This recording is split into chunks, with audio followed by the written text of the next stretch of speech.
এতিয়া মই আহিছোঁ নাহকতে 2 নম্বৰ বালিজানত ফ্ৰিজ 181 লিটাৰৰ ছিংগল ড'ৰ ফ্ৰিজ চাবলৈ 3 ষ্টাৰ ফ্ৰিজ হয়। ইয়াত হৈছে প্ৰব্লেমটো ঠাণ্ডা নহয়। ঠাণ্ডা নোহোৱা মেইন প্ৰব্লেমটো হৈছে মই প্ৰথম ইয়াৰ ভল্টেজটো চাম। ভল্টেজটো একেবাৰে কম পাইছোঁ।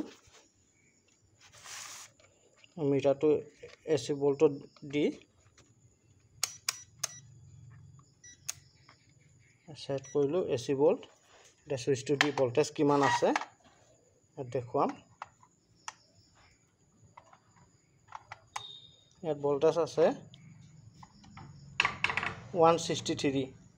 ইয়াত নচলিব, কম ভল্টেজত চলাৰ কাৰণে থকাৰ কাৰণে ফ্ৰিজটো চলা নাই, কুলিং দিয়া নাই। এতিয়া ইয়াত দিয়াৰ লগে লগে পূৰা ঘৰৰ ভল্টেজটো ড্ৰপ হৈ গৈছে।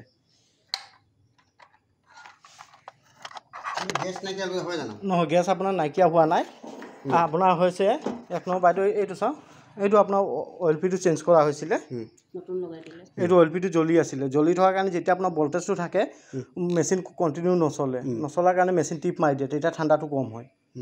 ঠিক আছে, টিককৈ মাৰি বন্ধ হৈ দিয়ে এই বস্তু জ্বলি থকাৰ কাৰণে। এইটো অভাৰলোড হ'লে এইটো জ্বলি গ'লে অভাৰ হিট হয়, তেতিয়া কম্প্ৰেচাৰটো টিপ মাৰি দিয়ে। অভাৰলোড মানে এতিয়া নহয়, এইটো ৰানিঙত এইটো জ্বলি গ'লে সেইটো হয়। এইটো জ্বলি গৈছে চব জানিছোঁ আপুনি জ্বলাৰ কাৰণে একো প্ৰব্লেম নহয়। ফ্ৰিজটো আপুনি 24 ঘণ্টা চলাব পাৰিব। ইয়াত আপোনাৰ গেছৰ প্ৰব্লেম দিব, লিক যেতিয়া হ'ব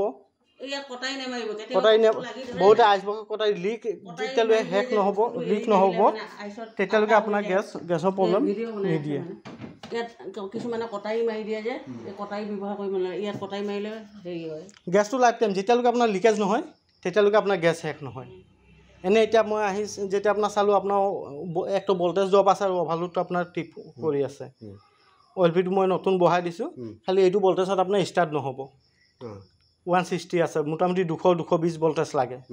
ঠিক আছে, তেতিয়া ভল্টেজ নাই। আপোনাৰ থাৰ্মষ্টাৰ লাইনো ঠিকে আছে। এতিয়া আপুনি 4ত যদি নৰ্মেল চলাই থাকিলেও তেতিয়া আপোনাৰ কুলিং হ'ব, খালি আপোনাৰ ভল্টেজটো প্ৰপাৰ লাগিব। ইয়াত আপোনাৰ লিখি দিয়ে আছে, এইটো চাওক 15 ভল্টেজটো কিমান লাগিব, বেক চাইড ইয়াত দিয়াই আছে। আপোনাৰ ঘৰত এতিয়া আছে 130 পৰা 160 ভল্টেজ। ইয়াত আপোনাৰ ফ্ৰিজৰ ডায়েগ্ৰামতো দিয়াই আছে, এইটো 220 ভল্ট লাগিবই।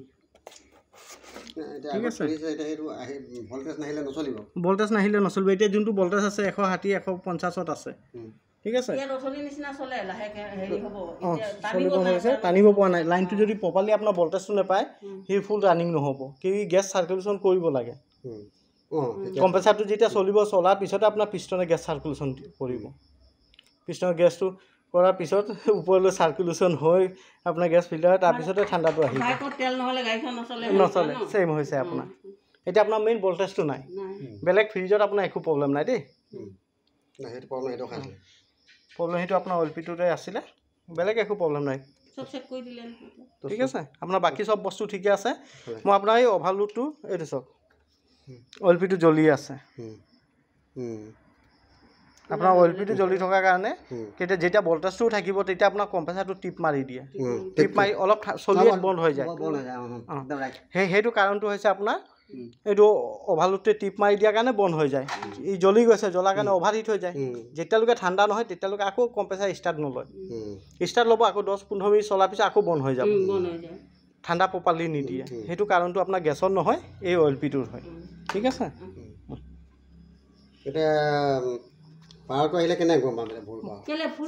ফুল পাৱাৰ ভল্টেজটো আপোনাৰ যেতিয়া লাইটটো জ্বলিব, এতিয়া মই যেনেকৈ চুইচটো দেখাই দিছোঁ, চুইচটো দি এইটো চাওক। এতিয়া মই প্লাগটো লগোৱাৰ লগে লগে আপোনাৰ ভল্টেজটো একদম বহি যাব। কম্প্ৰেচাৰ ওচৰত চাব, কম্প্ৰেচাৰ মাত দিয়ে ষ্টাৰ্ট ল'বলৈ।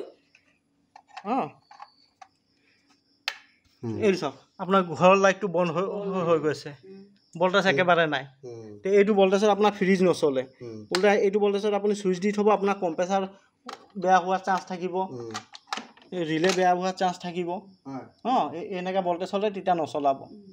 ঠিক আছে।